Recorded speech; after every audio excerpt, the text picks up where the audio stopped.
Hello everyone, welcome to our channel. భారీగా కురుస్తున్నటువంటి వర్షాలు తెలుగు రాష్ట్రాల్లో రానున్నటువంటి 3 రోజుల పాటు హై అలర్ట్. వివరాల్లోకి వెళ్దాం, వాతావరణ పరిస్థితులు తెలుసుకుందాం. వాటన్నిటికంటే ముందు మీరు ఇంకా మన ఛానల్ కనుక సబ్స్క్రైబ్ చేయనట్లయితే వెంటనే సబ్స్క్రైబ్ చేసి పక్కన ఉన్న బెల్ ఐకాన్ ని కూడా క్లిక్ చేసేయండి. ఇక లేట్ చేయకుండా వివరాల్లో కనుక వెళ్ళినట్లయితే 2 తెలుగు రాష్ట్రాల్లోనూ నైరుతి రుతుపవనాల ప్రభావం, అదేవిధంగా బంగాళాఖాతంలో ఏర్పడినటువంటి అల్పపీడనం తుఫానుగా మారే అవకాశం ఉండడంతో రానున్నటువంటి 2 రోజుల పాటు తెలుగు రాష్ట్రాల్లో భారీ వర్షాలు కురుస్తాయని వాతావరణ కేంద్రం వెల్లడించింది.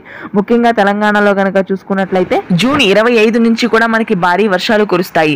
ముఖ్యంగా మధ్య తెలంగాణ, అదేవిధంగా దక్షిణ తెలంగాణ, మహబూబ్ నగర్, గద్వాల్, కరీంనగర్, వరంగల్, వనపర్తి, వికారాబాద్ జిల్లాల్లో భారీ వర్షాలు నమోదు కానున్నాయి. మధ్య తెలంగాణ, హైదరాబాద్ పరిసర ప్రాంతాల్లో కూడా కుండపోత వర్షాలు కురుస్తాయని వాతావరణ కేంద్రం వెల్లడించింది. హైదరాబాద్ లోని పంజాగుట్ట, ఆదిబట్ల, గట్కేసర్, బోడుప్పల్, ఉప్పల్, నాంపల్లి, ఖైరతాబాద్, కొండాపూర్, అదేవిధంగా బంజారా హిల్స్ ప్రాంతాల్లో భారీ వర్షాలు నమోదవుతాయి. కుకట్పల్లి, అమీర్పేట, కాగజ్ నగర్, మల్కాజిగిరి, జిహెచ్ఎంసీ ప్రాంతాల్లో మోస్తరు నుంచి భారీ వర్షపాతం ఉంటుంది రానున్నటువంటి 3 రోజుల పాటు.